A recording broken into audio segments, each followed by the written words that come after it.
Welcome to the Anxiety at Work podcast. I'm Chester Elton, and this is my co-author and dear friend, Adrian Gostick. Well, welcome everybody. We hope the time you spend with us will help remove the stigma of anxiety and mental health in the workplace and your personal life. We invite experts from the world of work and life to give us ideas and, most importantly, tools to deal with anxiety in our world.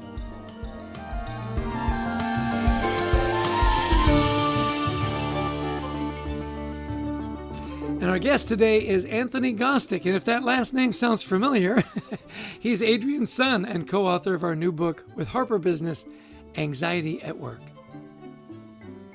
Anthony Gostick is a contributing author and major voice in our new Anxiety at Work projects, including writing articles in Forbes and for publications such as NBC Better and CNBC, and in writing our new book, Anxiety at Work.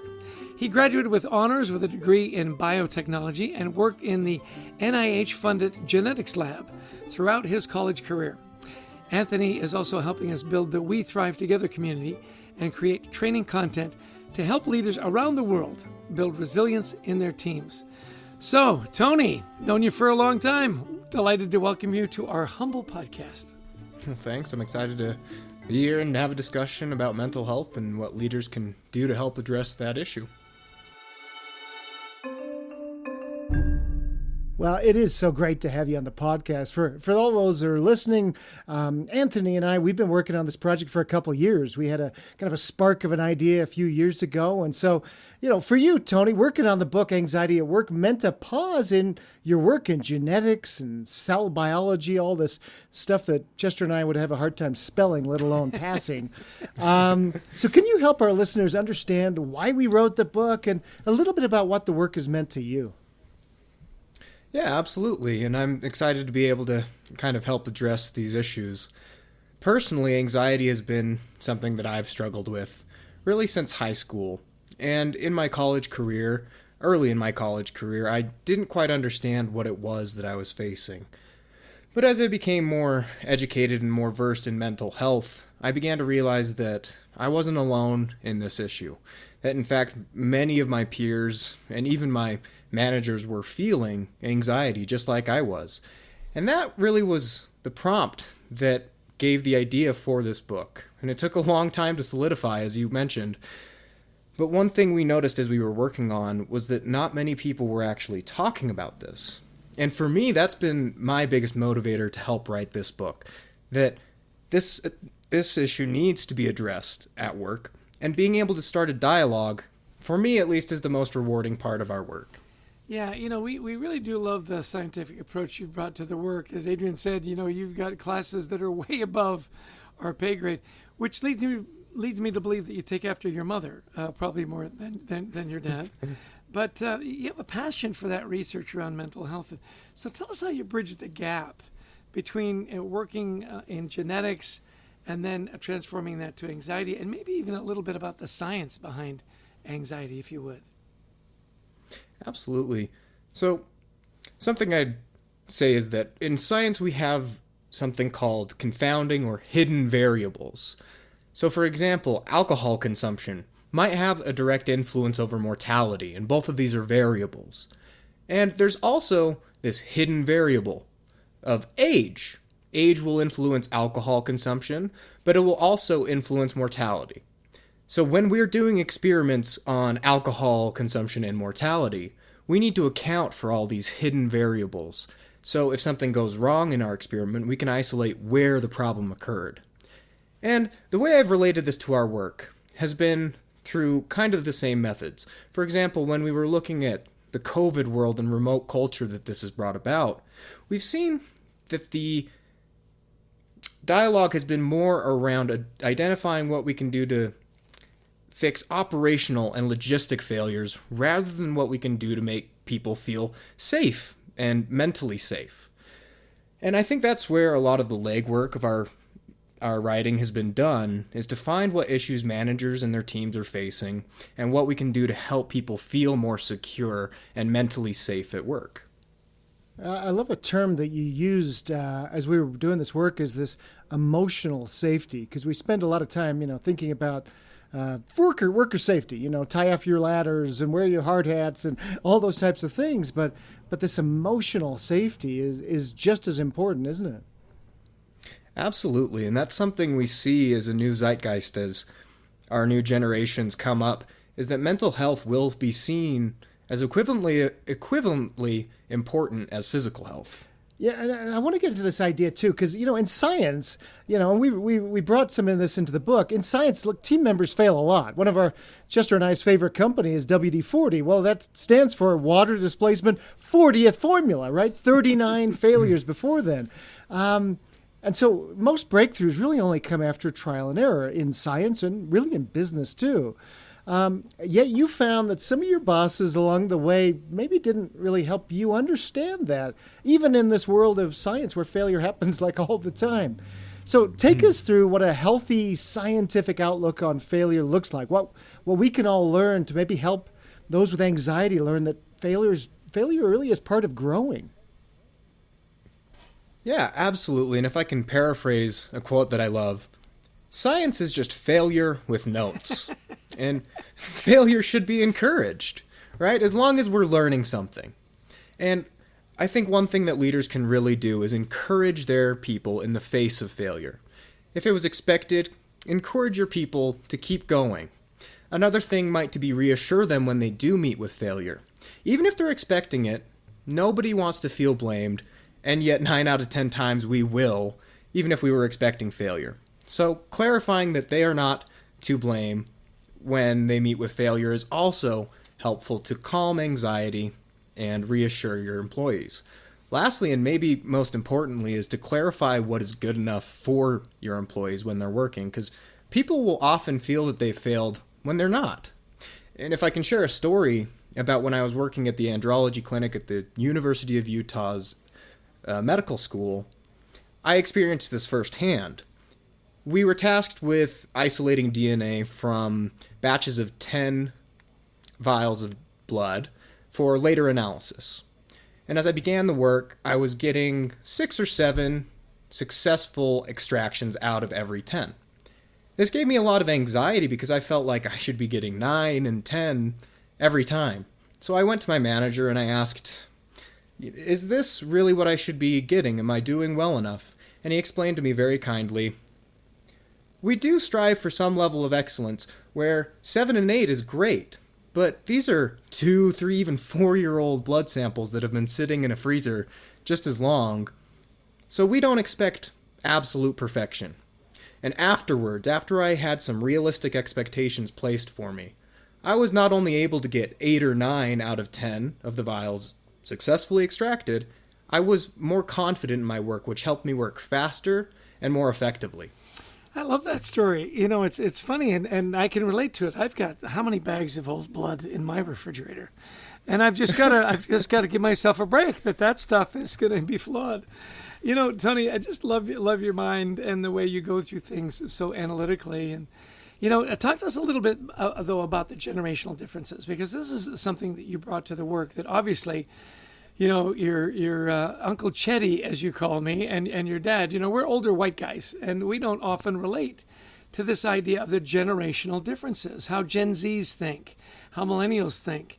And can you help leaders understand some of the more prevailing beliefs of the new generations coming into the workplace, how they might better manage, younger people in the workforce, being a younger person in the workforce yourself? Yeah, absolutely. And I think one of the more prevalent beliefs in our generation and Gen Z is that mental health is an equivalent form of health to physical health. They have differences, certainly, but they are equally important. And this is becoming a realization even for much of the older generations. But the problem is that there's a belief still that mental health isn't cared about or even accepted as valid in the workplace, which has caused a fear of a negative impact on one's career if they discuss their mental health, their anxiety, their depression, which has in turn built this stigma around the discussions of those topics. So when we're better managing those with anxiety, I think considering how we can show our acceptance of mental health issues at work is absolutely imperative to show people that they're mentally safe. Yeah, yeah. There are generational differences, and you just need to be aware of them, right, and address them. So what we've learned now, right, writing the book and doing all the research, how would you manage someone differently with anxiety, knowing what you know now?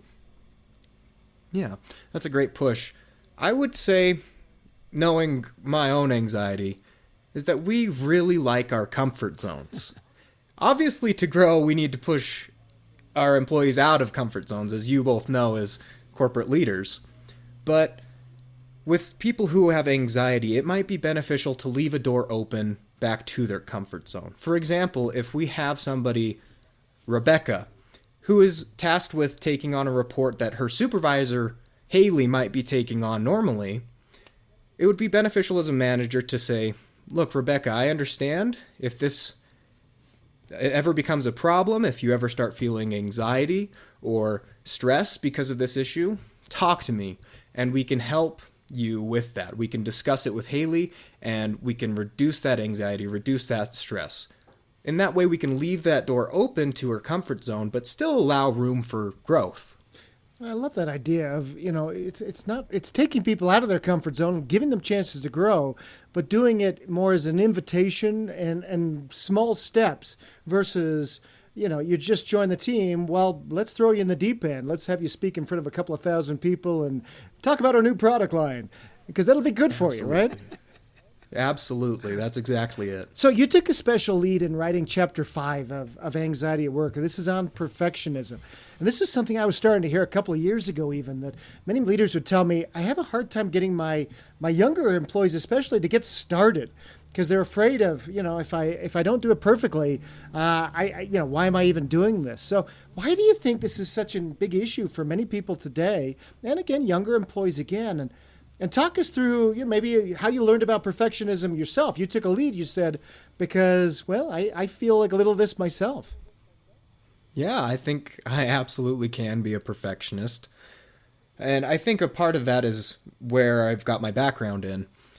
When I started in basic chemistry labs, we were measuring our reagents out to the thousandth of a gram. That's 3 decimal places out.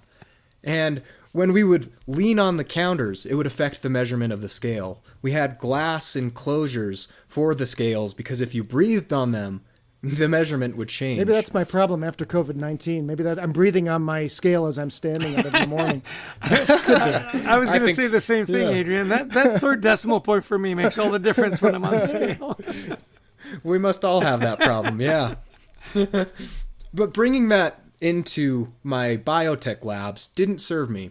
When I started trying to strive for that sort of perfection, that level of accuracy in biotech, making bacteria food, I would measure out some seaweed sugar that I would pour in water and let harden, kind of like Jell-O, and bacteria love it. And as I was taking painstaking time to pour out this sugar, my lab manager came over and said, No, Tony, in the most respectful way, this isn't how we should be doing this. We should be striving to get between 1 and 2 grams of accuracy, nowhere near what you're getting. The bacteria really don't care that much. And so I was able to learn, okay, there are margins of acceptance for different procedures. So defining what good enough is on the personal level and from the manager is extremely important. I think another thing that managers can help do is regular check-ins to tamp this anxiety from perfectionism. Yeah, that really is important. And it's something we're seeing a lot, isn't it, Jess, this idea of perfectionism, because perfectionism is one of those things that can amp up anxiety considerably. And it's something that, it's funny, as we talk about, we've been talking about this now with groups, and immediately the first reaction we get, isn't it, Jess, is like, really? It's this interesting one where people really haven't even considered it. And yet as they start thinking about it, they go, oh yeah, I am seeing that. And so great. That's awesome. I want to follow up because this kind of leads into this. We had a great exchange with, as we were writing the book, we had a young man who brought us a text from his boss. And so I'm going to read everybody the text string. There's only three lines, but the boss sends him a text on a Friday afternoon. Got your report, period. And the employee shows us this and he goes, can you believe that? And we went, Yeah. And the employee types back, is everything okay with it? And the boss says, haven't dug in too much yet, period. Enjoy the weekend, ... And we looked at this as a couple of, older guys, and we went, looks fine to me. And you helped us understand what was happening here. So, by the way, and the employee said he redid the report 3 times during the weekend. He was so stressed by this communique from this text from his boss. So help us understand, Lois. Let's start with the first line. The boss says, got your report, period. What the heck is wrong with that? Absolutely. First of all, the period inside of the already grammatically incorrect statement gives a little sense of finality, and that's the first thing I pointed out was that it's a little unsettling. Got your report? What does that mean to us? If you want us to meet with you or review our report or have something to say, some feedback, tell us why. Tell us the feedback in the moment. Fascinating. Okay, so got your report, period. I love that. Yeah. So, and then the employee says, was everything okay with it? Obviously, he's expressing his anxiety, which the boss completely misses, by saying, again, haven't dug in too much yet. Enjoy the weekend, ... What's wrong with that? Well, the ... I mean, if that doesn't cause anxiety, I don't know what will. But it implies that the employee shouldn't know what the boss thinks of the report. There's no gratitude expressed for the employee getting the report in on time. The grammar and punctuation is not professional, and yet these are professional messages.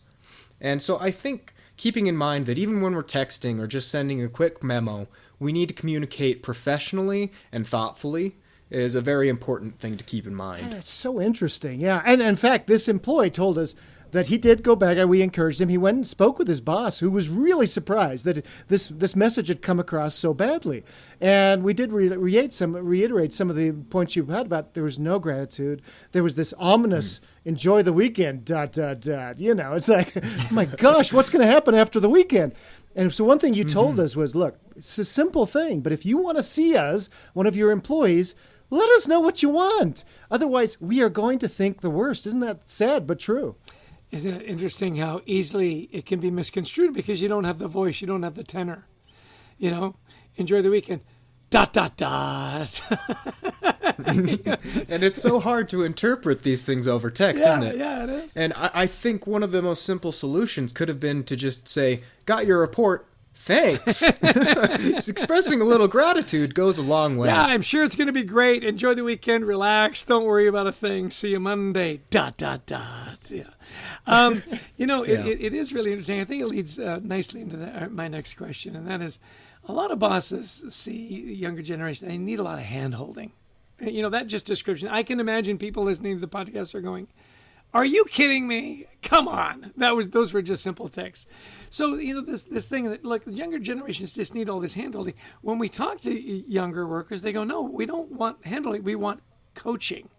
We help us see the details that become second nature. Explain to us the culture. Can you talk about how anxiety is ratcheted up when leaders miss the small stuff, like the ... Yeah.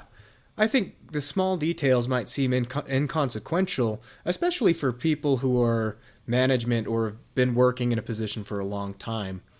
If I can share another story about when I was working in my genetics lab, I was well versed in the protocols that we were working on, as long as I had the reagents laid out in front of me. And it would seem like such a small thing that I didn't know where those reagents were, but the fact that I didn't caused me a lot of anxiety when I was working in that lab alone. And I remember one day I was walking around the lab looking for a certain reagent for about an hour before I worked up the courage to go and ask my lab manager where it was. They were all just in a freezer in the back room, but nobody ever showed me that. And that caused a lot of anxiety and made me question, oh geez, am I fit for this? So don't discount those details as unimportant just because they're second nature to you. And I think the solution for this is probably having thoughtful and thorough training with new people. Pair them up with those who know what they're doing and are kind so that they can see the small details for themselves. And I love that. And the one of the things too we encourage in the Courage in the book as well, as you know, Tony, is that you're having, especially as people are new for the first even year or so, you're having weekly touch bases with them on the Monday morning. Say, what are you working on this week, Tony? Great. Okay, let me help you prioritize that. Let me let you know what we may be able to bump off, what really needs attention. Those little things we heard over and over in our interviews in the book, I would kill for my manager just to help me prioritize my work for the week. Simple things, right? Absolutely. Those little things help create certainty for people, create security in their work. They know they're doing well enough if they're getting told regularly. Another way we know that leaders can help reduce anxiety is by helping people with their development and growth. One of the simple things that I need to know if I have any level of anxiety, and by the way, that's just about everybody, is do I have a future here? Can I grow? So I remember this is probably a couple years ago. You scribbled up for me on a whiteboard this skill development model, and we started playing with it, and it made its way into the book. So can you walk through this for us? Because we've began sharing it with some clients, and it's really gone over very well. Absolutely, and it's a very visual model, but I think we can help our listeners kind of understand it as we go through it. But first, the reason we should care about skill development in our people is, I think, twofold. Firstly, it comes back to that idea of certainty, that if we help our people feel like we're investing in their growth, we feel more secure in our work. We feel like we've got a future at that organization. We've got a vested interest or vested party within the organization. And secondly, it grows your talent pool rather than finding talent from outside of your existing pool. So, when you decide what you'd like to help your employees get better at, the first thing you should do is identify that with them. Then on them, it's to learn how to do that skill. Then, as an employer, you should give them avenues to apply their new skills. And after they take the initiative to contribute those talents, we need to offer gratitude, support them to continue learning where they can take the initiative again to keep learning, where we can coach them to realign their mission of skill development with what we have in mind for them. And I've also got a story from my time at the University of Utah with this, where I was tasked with learning R programming. My manager approached me about learning it, and it was a useful analytical tool, so I did. And afterwards, he explained, look, we've got some data sets that need some basic analysis. Now, the graduate student that was working in their lab could have done it in about 10 minutes, but he tasked me with it, and over the course of a day, I got it figured out, and I was able to produce some rudimentary box plots and whatnot. And instead of saying, all right, good job, that's all, my manager expressed real gratitude that I was willing to put in the time to learn the skill, even though it could have been done by the graduate student. He then went on to coach me about how I could continue learning R and where I might be able to apply that in the future. And this maybe wasn't the most beneficial thing for the organization, but it made me feel so much more invested in that clinic that I was working much harder afterwards. I love, you keep coming back to these simple expressions of gratitude to reinforce. Hey, great job. Hey, that really was a good report. Hey, don't worry about it being exact. Those kinds of things. So, we're doing a lot of interviews for media and whatnot for the book. And we often get the question, well, what if my manager doesn't get it? Or what if I think my manager doesn't get it? How do I approach that manager? What are some of the things you found that worked for you in approaching your managers to talk about your anxiety? Yeah, it can be hard when you don't feel comfortable or safe discussing your mental health with your manager.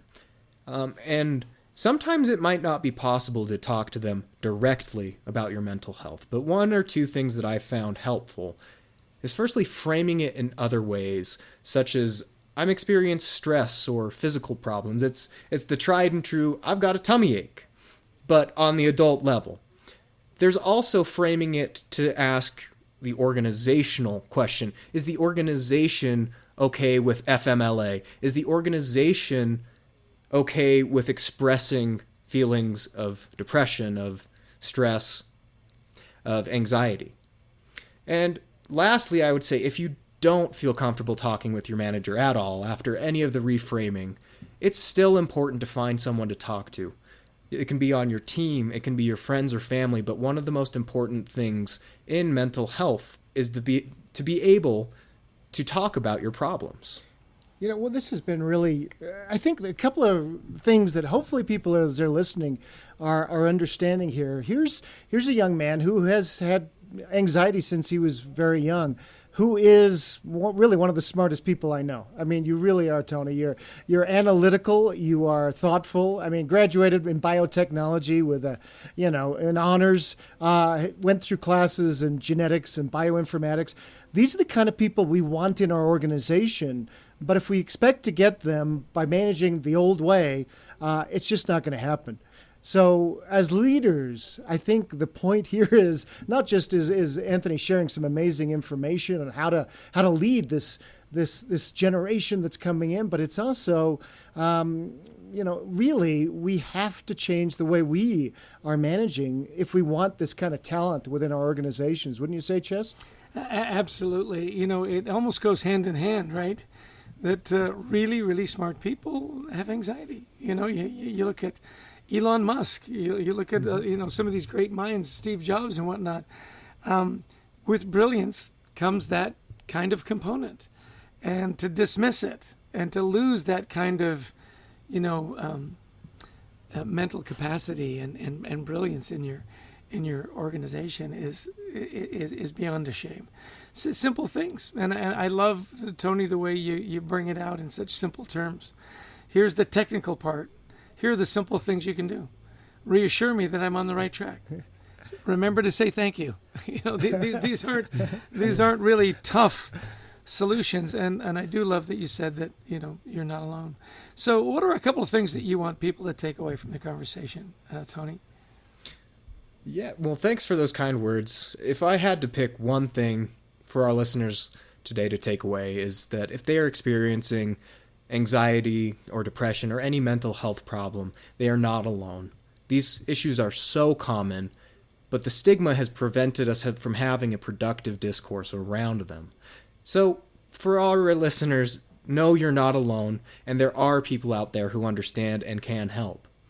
Secondly, I think that it's important for managers and leaders to make their expectations clear and understand that, like we were talking about, those little things can make a difference, especially to those with anxiety. And part of that is communicating more instead of less about mental health in the workplace.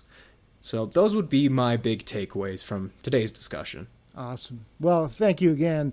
It's been so fun. Not only have we written a book together for everybody who's listening, we're working on developing training products.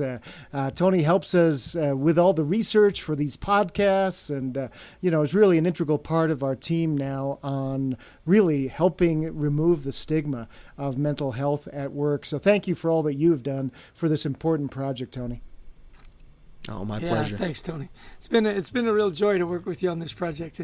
For me, it's been just really fun to see you grow up. Your dad and I have been working together for 20 years. That's a big chunk of your life. Yeah, true. And through all the struggles, to see you, smiling and so engaged and so healthy, it really is a delight. Thanks for your time, Tony. Oh, thank you so much. I appreciate it. So, Dad, what a proud moment, to have your son, go through all he went through and turn out just so brilliantly. And I use the word brilliantly intentionally. What a smart kid, and doing such impactful work. And along the way, teaching us what it means to suffer from anxiety and find help. Yeah, because you live with anxiety. It's not like something there is situational anxiety that can happen, but most of people who have an anxiety disorder, they live with this for their lives. And what he shows is that it's possible to work through it and do some really important work. And I loved what he said at the beginning is, look, we all have it. We got to start talking about it. That's the first. You can't fix something you don't talk about. Yeah, it was my first note too. We got to talk about it. We say we've got to normalize it. You and I talk about that a lot. You can't fix it if you don't talk about it. You got to admit you've got a problem. I mean, you talk about AA, everything. It starts with talking about it. I love too his analytical mind when he said the hidden variables. I wrote that down too. Yeah, you got to make people feel safe, and not psychological safety. He talked about emotional safety, which to me took on a very different tone. How about you? I like that too. We might own that because we should. That's the title of the next book right there. I think so. Yeah, because that is really good. And I love that he's saying, look, I even worked in science and they wouldn't tell me that we all fail. I had to learn that. And I was just I did a 360 for one of my coaching clients, and one of his employees, she said, I was working for quite some time and I had to go ask, am I doing okay? But I had to ask other people because my boss wouldn't tell me, because failure happens and we have to let people know this is okay. It happens. We don't keep making the same mistakes. That's just knucklehead. But mistakes happen because we learn from it. If we make new mistakes, then we're taking risks, and that's good. You have to let people know what is acceptable in your culture. Yeah, the line that I wrote down that I loved, he says, science is just failure with notes. What a great line. Right. And then the thing is not to blame, and what's good enough. He was starting to measure the sugar, to the third decimal point. And my other note was... and he dumbed that down for us, by the way. They have a technical term for it, which I don't know what it is. Yeah. But, my takeaway from that was when he said, bacteria really are indifferent to your perfectionism. Exactly. Like most things, And I love this too. We said, okay, so as somebody with anxiety, what can we do to manage you differently, you asked. And he said, push me, but don't, instead of pushing, leave the door open. And I like that kind of analogy better. It's like, give me a chance to step, not leap into the unknown, but, step a little further and a little further. It's just a little slightly different way of leading, but it's going to keep more people engaged versus, I may make you really uncomfortable, Chess. Like, why? Yeah, why would you do that? I love that too. He says, when you have anxiety, you have a comfort zone and you stay in that comfort zone. Yeah. So when you push me out, and as you mentioned, his expression, leave the back door open so I can go back to my comfort zone. Yeah. That I'm not, shunned. I can never go back because that's going to bring my anxiety up really high. Well, I love the way he wrapped up. He said, what are a couple of things you want people to know? And he came back and said, you're not alone. I think that, that is such a powerful message that lots of people suffer from anxiety. And once you ask for that kind of help, you're going to find people rally to the cause. And again, just a delightful encounter with just a wonderful young man. Well, thanks. And it really was. It's interesting as we wrote this book, and of course, Anthony involved in, every step of the way, every page, every bit of research. And we submitted it to our agent, amazing Jim Levine in New York. And he said they were interviewing for a new editorial assistant. And at the end, he asked, is there anything we should know about you that we maybe haven't asked? And she said, well, you know what? I suffer from anxiety. I live with anxiety. And he said, you know what? That's absolutely fine. We just are helping publish a book with Harper Business on anxiety at work. And we would love to be able to be here for you. And we think we can create a great relationship. And it has been for them. So open yourself up to a world of talent, which is going to, unfortunately, be now almost a majority of talent if you are not open to helping create emotional safety in your team. Yeah.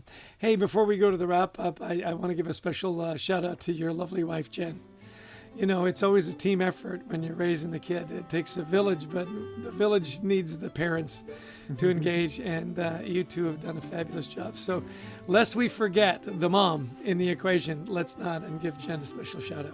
Oh, thanks. And here. Absolutely. Well, special thanks to our producer, Brent Klein, to Christy Lawrence, who helps us find amazing guests, though we didn't have to go far for this amazing guest.